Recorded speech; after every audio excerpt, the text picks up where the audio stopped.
New Zealand carries on, and New Zealand carries on with some real social problems that we're, well, frankly, no closer to resolving or solving than we were 10 years ago. Always, the best way to see if all that government money and funding, particularly from during the COVID splurge onwards, has made any difference is to check the statistics and see if we're any better off 10 years ago. We've resolved any of the problems.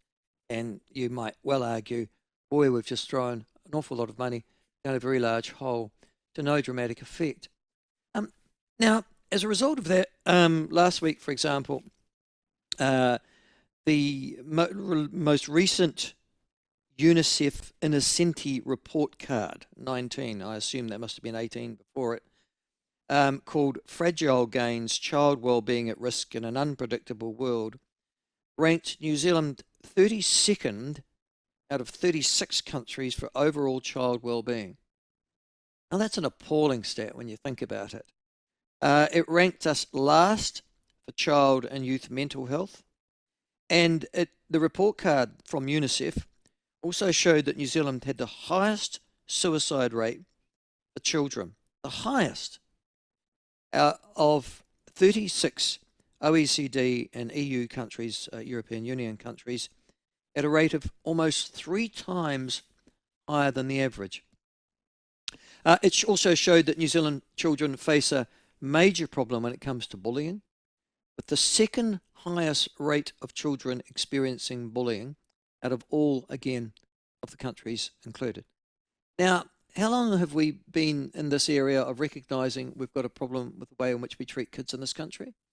How long have we had headlines like this? Well, as bad as this, probably not. How long have we had a children's commissioner, for example, who I seem to remember was meant to be brought in to resolve these sorts of issues? And how long have we been spending, well, one could presume hundreds, if not billions of dollars, trying to make for better lives, better starts, and better education, wraparound agencies, name it what you like, whānau ora, around the children who are most vulnerable in this country. But these stats suggest from UNICEF, all for naught. Joining us to talk about this now, these stats, is Dr. Russell Wills. Now, Dr. Russell Wills was quite unusual in a sense that he was a non-politician who was appointed to the role of Children's Commissioner. He was a pediatrician, probably did more good there, I have to say, than just quietly, but I'm not being nasty, but at least on a daily basis he's saving kids. You're never quite sure with a bureaucrat in Wellington. Well, he'll have some views on that himself. But he's returned, as I understand, to being a clinical professional dealing with children. But he'll still have some very strong views on it. Former Children's Commissioner, Dr. Russell Wills, joins us now. Russell, welcome to the show. Love to have you on. Good morning to you. Thanks, Michael. Nice to see you. Seriously, mate, out of the two, paediatrician and Children's Commissioner, where do you think you did your best work? Now, Michael, I'm going to have to ask you to speak up. I've got some digital issues here, so Can you hear me clearly? I can hear you. Can you hear me? Yeah, just faintly, but we'll wing it. We'll figure it out. If you can work that out, please, Josh, that would be good. I'll come back to. All right, you go and try sort out Russell, and we'll be fine. Listen, the other thing about that, those statistics, is that the attempted suicide rates also for Maori children, children who identify as being lesbian, gay, disabled children was even higher. And the current Chief Children's Commissioner, Dr. Claire Ahmed, who we will hope to have on the program at some time and relatively soon, has in actual fact suggested that reducing childhood poverty must be a core investment area for the government, given the ripple effects it has on children's lives. Now, Russell will be joining us on the phone rather than on, that's an unfortunate, but there you go. So we'll bring Russell to the former Children's Commissioner onto this as well. Listen, she says things that all Children's Commissioners said. I think, when's the first Children's Commissioner? Was that Roger McClay? They all say the same thing. I want to see all children in our country flourish to their full potential, says Dr. Claire Ahmed. But, we're not getting there. So hopefully Dr. Wills is with us now. Dr. Wills, are you there now? Can you hear me? Yeah, I am. This is working much better, Michael. Good, brilliant, mate. Listen, the question I asked right away is, you were a paediatrician. As I said, it was an unusual process because most of those roles prior to you had been held by people in the political or bureaucratic area. You came out of a clinical area. Where do you think you achieved your best work in terms of saving kids in this country? As Children's Commissioner or as a paediatrician? That's a great question. A job like the Children's Commission is a real privilege. You get to talk to people in power. It was 2011, 2016, so it was the Key-led government. And I guess probably the things I'm most proud of is making good information public. So like you, I think it's really important that our public understand what's happening, in this case for children. So we were able to put child poverty data public, but also the information that we got from our assessments of child youth and family in our Oranga and Tamariki sites and residences. So we made all that public for the first time on our website. And I think over time what that meant is that the media had a much clearer understanding of the state of child health and wellbeing in New Zealand.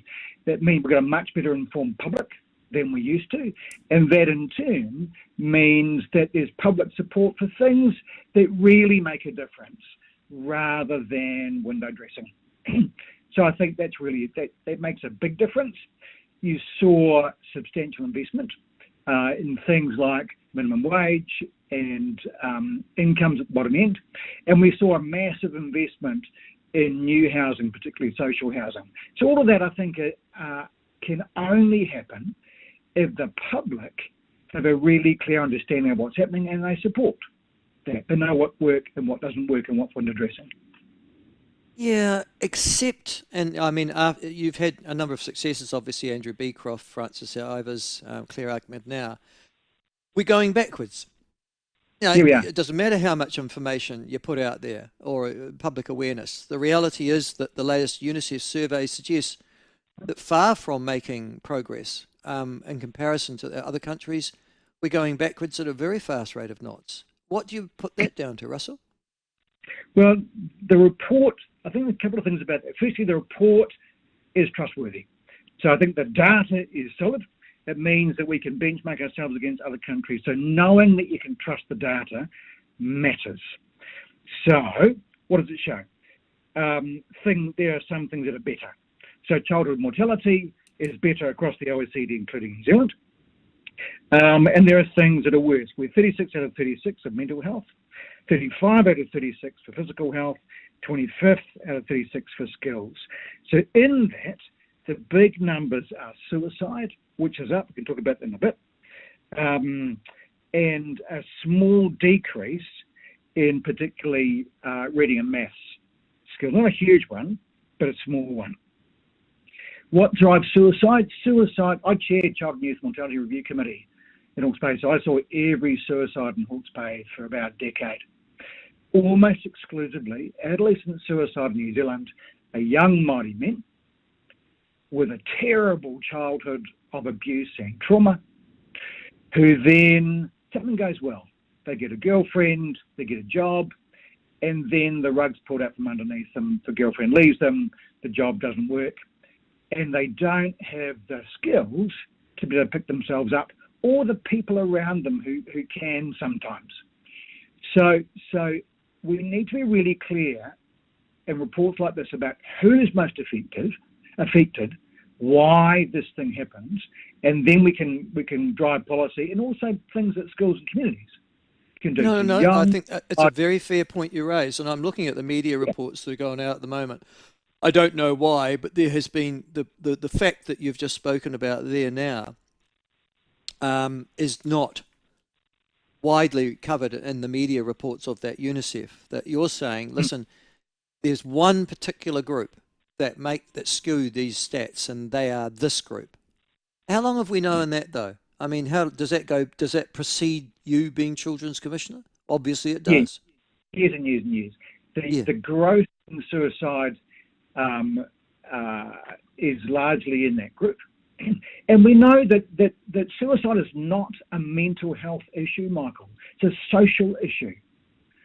So suicide is a product of really traumatic childhoods, and those in terms are a product of intergenerational trauma and violence and racism and all that sort of stuff.